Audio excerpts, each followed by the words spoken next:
it's just so rapidly evolving at the moment, and your plan that you had for the start of the week, well, even for yesterday, changes the next day or even on the same day. So it's super challenging, super stressful, I would say, right now. Today on Dirty Linen, we are heading to Bendigo in anticipation of Victoria being one again. At the end of this week, regional Victoria and Metro Melbourne will rejoin, come under the same restrictions. And when I say restrictions, well, they're easing. We're getting there. Is this it? Could it be? We are talking today to Rhianwen Seiter from Miss Batterhams and Mackenzie Quarters in Bendigo, a really lovely accommodation and bar establishment. Rhianwen, welcome to Dirty Linen. Hi, Dani. How are you? I'm good. I'm really happy to be talking to you. It reminds me of when I was last at your venue, and it was a really lovely event that you put on for the local hospitality industry. And it was, I can't exactly remember when it was, but it was those in-between times when we felt like we were looking back on the pandemic. Yeah, that's right.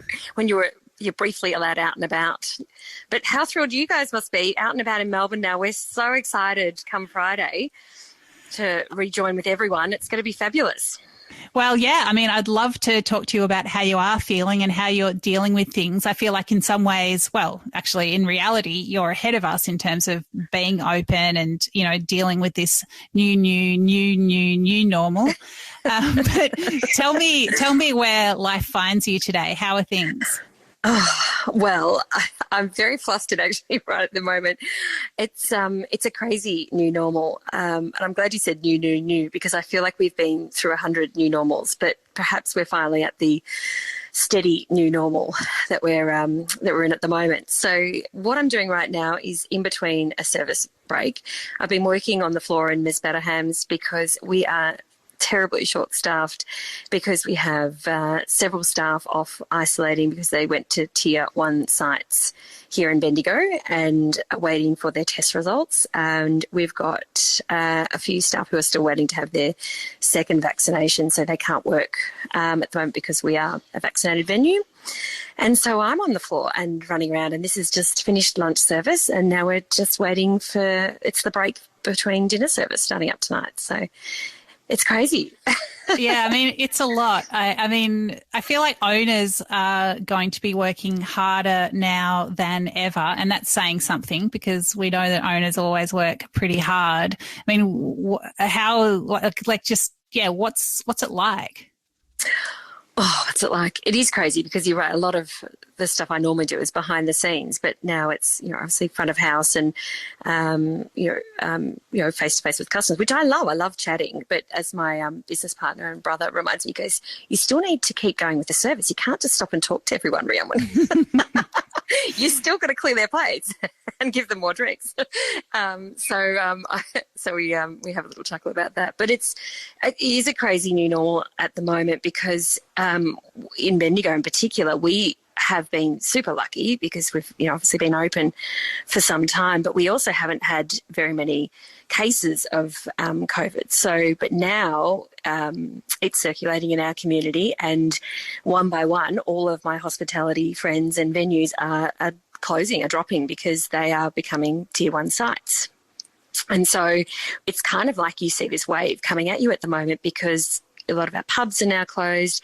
They're closed because they're a Tier 1 site, but they're also closed because they don't have the staff, because the staff are isolating because they've been to other sites.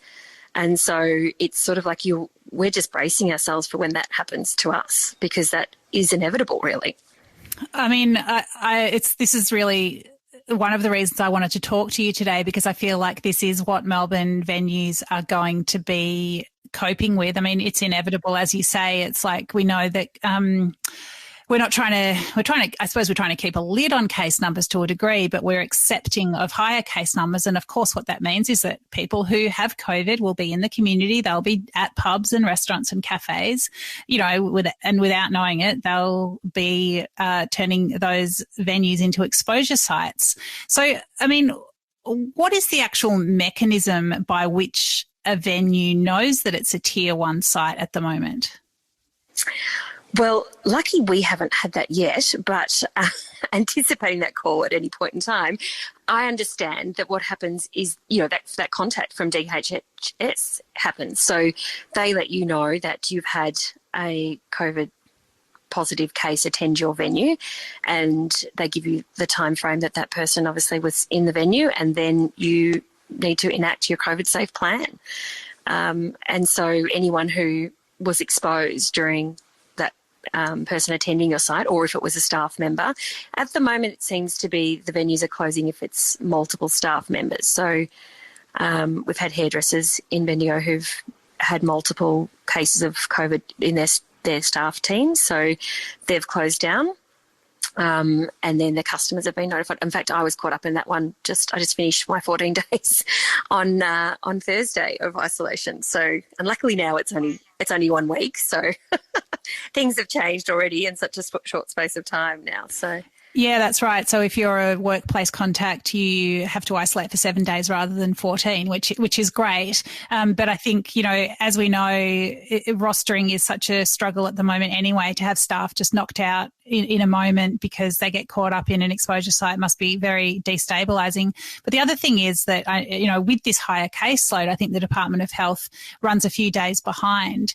So what I heard from some people up your way is that they were getting the call, 5 or 6 days after the exposure, and you sort of wonder, well, is there much point at that point? I mean, I suppose there is. I mean, at least that everyone gets tested, you'd want to know. But, it's a tricky one.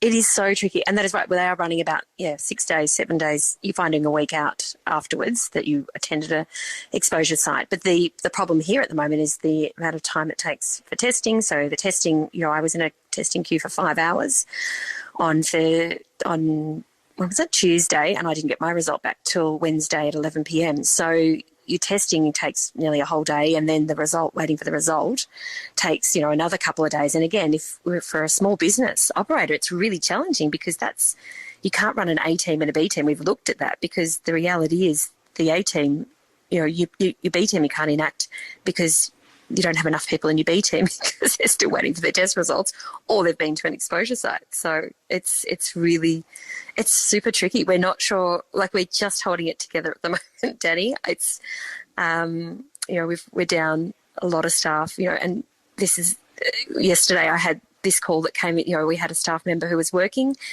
and she got a call that she'd been a close contact of a person with a confirmed case of COVID. So she then had to stop and go and isolate. We'll go get a test and then isolate. And it's just so rapidly evolving at the moment. And your plan that you had for the start of the week, well, even for yesterday, changes the next day or even on the same day. So it's super challenging, super stressful, I would say, right now. Yeah, well, no wonder you're a little bit flustered. Yeah. I just have to laugh it off now. Yeah. So, I mean, what about the payments that are available? Because there's a testing payment that's the $450 testing payment from the Victorian government if you lose a shift because you have to isolate or get a test and isolate. But the isolation payment, I'm not sure where that's at the moment because all the documentation says it's still for that 14-day period, it's $1,500. I mean, have you had anyone that's been able to get that? I haven't, but to be honest, this has just started. So we literally, our first staff members, so our head chef actually at the moment is in isolation because he went to a tier 1 site. So I haven't spoken to him whether he's been able to access that payment. But he's now was only down for the 7 days. So he's just waiting for his test result to come out. So, but I haven't spoken to him if he's been able to access that yet. So, it's all a bit of a shifting landscape. It is. It's kind of like in this very in-between stage between, we've just got to get on with and live with this in our community. But we can't live with it in our community if we get shut down and, can't service our customers because we don't have enough staff members. So, we're sort of all waiting to see how it plays out. And we wondered whether, with Melbourne, with you guys coming out, with Melbourne coming out soon, maybe it'd draw a bit more attention to it because they're letting it roll out in Bendigo and not necessarily changing things as quickly as we might need them to change. Well, I mean, do you have a sense of what you think would be a good structure to deal with this scenario? I think, that's such a good question. I think that for me as a business owner, what I'm looking at doing is looking at the rapid antigen testing. I think there needs to be support for that in businesses who want to that continuity of trade, because if I know my staff, if we open on a Thursday through to Sunday here, if we test everyone regularly on that Wednesday, if we get support for the cost of those tests from the government, we can test everyone on the Wednesday and know solidly that our staff are clear going into that trade for the weekend or for the week. And then they do say with the rapid antigen testing that if you do it on a regular basis, that it's, it's somewhat more accurate. So I think something like that would help. And certainly to be able to get those test results back and clear people for work. So again, we don't want to be the ones to spread this, but we need to have some continuity of trade, and just, I guess that waiting period for the results is what's really going to kill us. So if we've got some way that we can get those results done really quickly on a regular basis and ensure we're not going to be spreading it to any of our customers or other staff members, I think that's probably the key. That's what I'm looking at. And probably a direct line into DHHS at the moment is what small business really needs, some direct support so that they can get clarity on what to do and how to do it really quickly. So that, again, they're supporting the economy, but they're also supporting the non-spread of the virus. Yeah, I mean, it defeats the purpose if it's a week, the information's running a week behind the infection or the potential transmission. And you know what, it also just came to my mind is that bloody COVID Safe app that we all downloaded like last April or whatever it was. Like, isn't that was supposed to ping if we were in, if we, that, like, I don't know, like that. If that worked, surely that would help as well. But yeah, that's right. If you got a ping and let you know that you checked in somewhere and you needed to go and get a test straight away, that'd be great. You would be much closer than that'd be much quicker than the 7-day turnaround from an individual call. So, I mean, what do you have to do from a business point of view? Like your head chef suddenly knocked out. Does that sort of make you think that, okay, we need to perhaps reframe our menus or have a plan B menu or, a different way of running a service if you do have more staff knocked out? Yeah, well, it does. It does make you think how, well trained all your current staff are and can they cope. And, and again, we are, and we're not the only ones in this, but we are still looking for staff to join our team. And we run an event space as well, as you mentioned. And so for us, this gearing up towards the end of the year, which is Christmas parties, and we do a lot of weddings and events here as well. So we're at the moment, we're just gearing up for our normal, sort of end of the year season. And now you're right, it's sort of thinking, well, actually, we're probably going to need more staff. And now I think that I guess the challenge is, the more you hire, if we've got that continuity of business trade, that's fine. But if we see ourselves down for a week or two, then that's tricky because you've just doubled your staffing costs. So there's all these things that we are weighing up. We are about to launch a new menu for our summer menu with us as we change every season. And I'm conscious of not putting too much pressure on the kitchen to do that quite so quickly. And we did say, let's just hold it off for one more week because we want to see how this now plays out in our community at the moment. So I think we're going a little easier on our changes and not rushing to do anything too drastic too soon, because you're right, we just don't know what's around the corner. And I mean, Bendigo is such a great community. Has there been any thought of, somehow trying to pool staff or collaborate or, tell me, has there been anything like that? That's so interesting you mentioned that.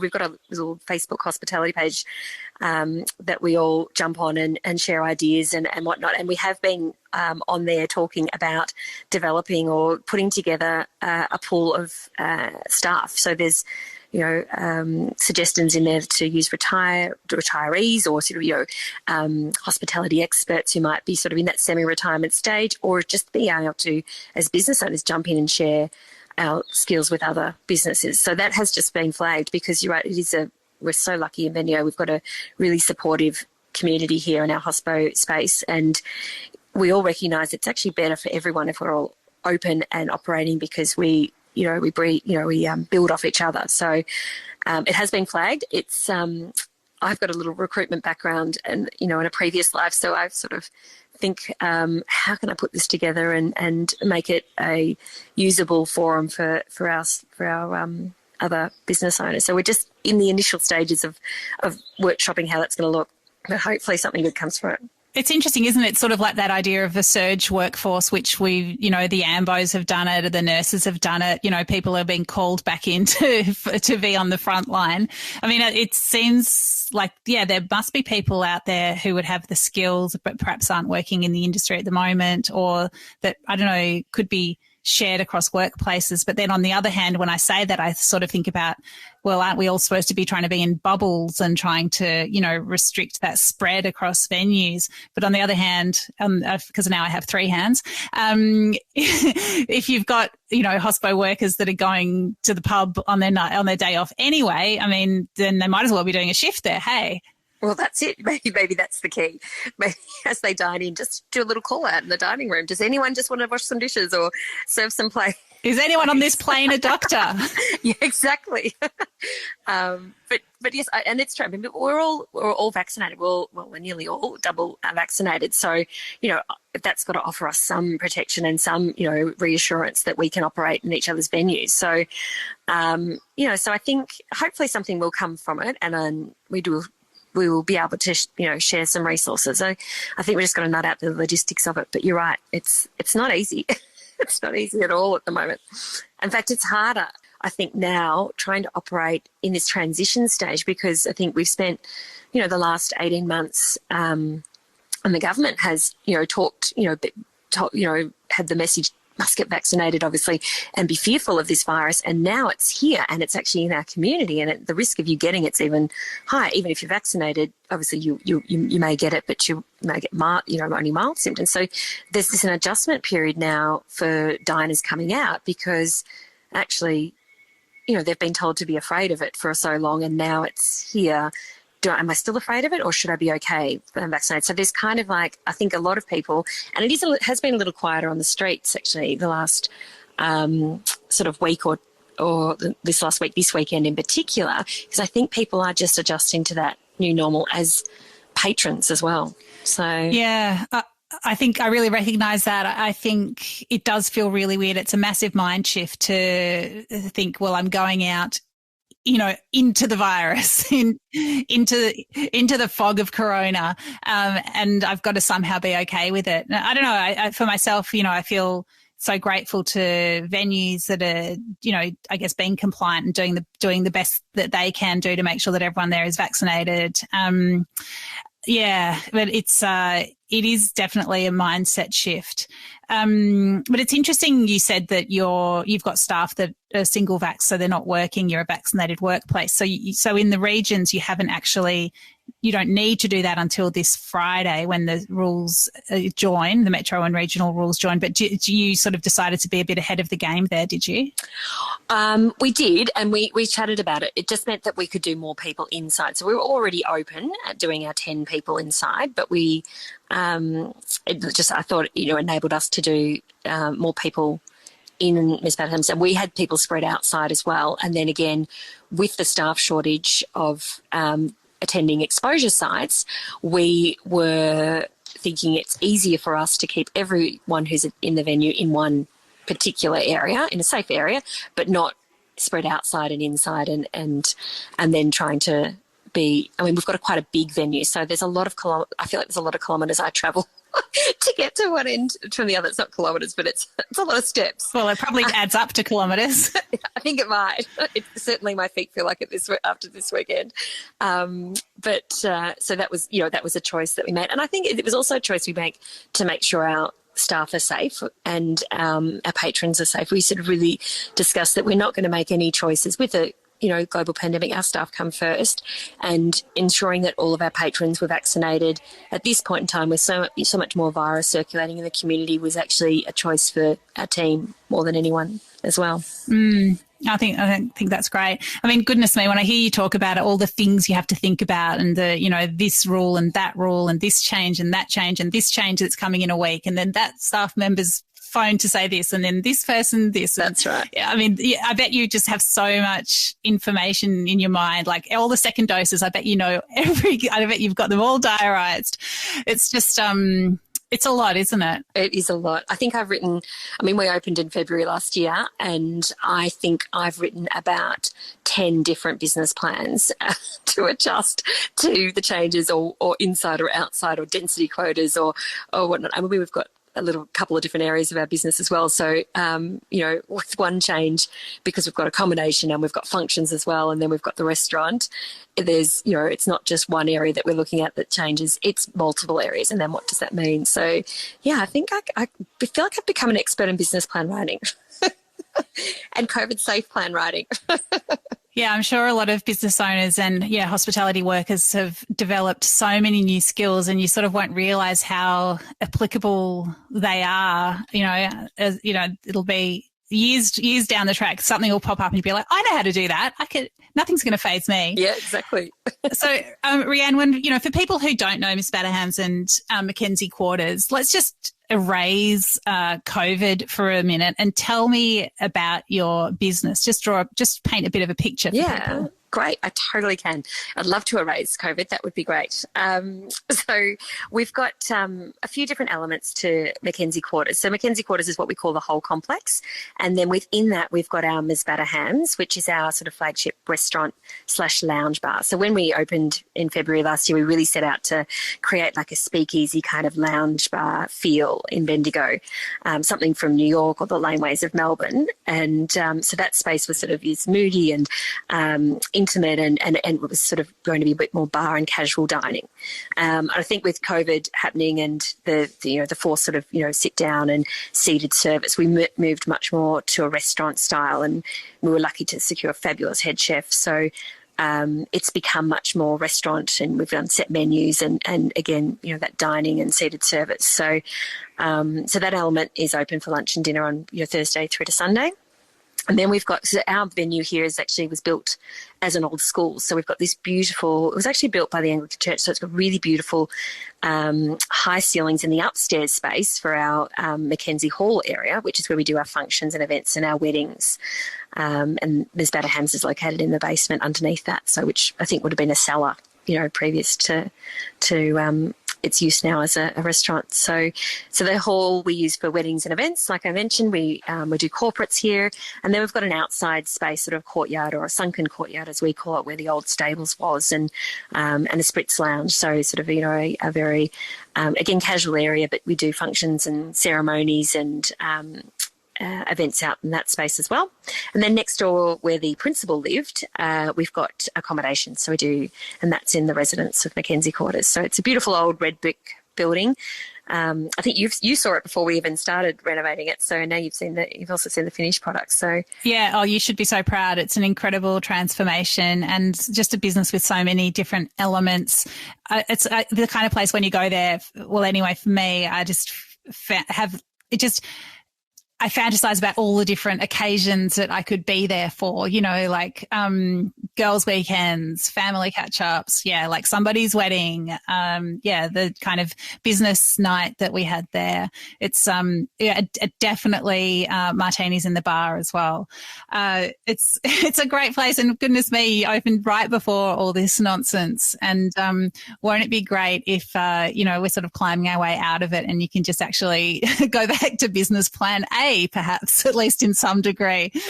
Super excited. I think Dan did an announcement today, and we all just jumped for joy when he said, everything, density quota's gone, it's all out on the 24th of November, and when we're 90% back to normal, no masks even, and we're just like, what? Well, now we can really do what we set out to do back in February. So we are, really optimistic and super excited about what's to come. And this is just another little hiccup at the moment, I guess, with the transition in, living with COVID. So it's just another, We'll get through it. And just on Melbourne coming to the regions, what does that mean for Bendigo? Oh, that's huge for us. We miss our Melbourne people. We love having them here, and we love showcasing Bendigo to them. And there is a huge amount of support in Melbourne for us as well. So we've got a beautiful art gallery here, and it's frequented by lots of Melburnians, and they come up regularly for weekends. And we really notice the vibrancy in the streets when they come, and we're just thrilled for Friday. We're thrilled that they're out at the moment. And we just can't wait to have them back and host them in our city again. So, yeah, we're totally happy to be united again. I know, it's going to be so good. You know, I just have this vision of myself on a train to the country with, like, you know, trees and paddocks and horses, you know, on either side flitting by, and the noise of the train. And I was so excited. I can't wait to be one state again and enjoy regional Victoria. Well, Rhianwen, it's been so great to hear from you, get your perspective. I can feel the fluster, but I also feel the optimism and the hope. So good luck navigating this tricky time, and I just wish you a brilliant summer. Oh, thank you, Dani. Thank you so much for having us on. We really appreciate it. And thank you for all you've done for our hospitality community. I think without your interpretations of the legislation and posts, I don't know if we could have navigated it as well as we have. So you've done an outstanding job, and we just really appreciate it. So very much. Well, I'm sure you would have been okay, but thanks for saying that. And I'll definitely come and have a drink with you. We would really love that. All right. All right. Take care. Thanks so much. This is Dirty Linen, and I'm Dani Valent. We air the issues that the hospitality industry finds hard to talk about, hearing from different people with unique perspectives. We want to hear from you as well. If you have something that needs to be said about a topic, get in touch so we can include your perspective. Contact us at dirtylinen@deepintheweeds.com.au or hit us up on Insta at Dirty Linen Podcast. We can't wait to hear from you.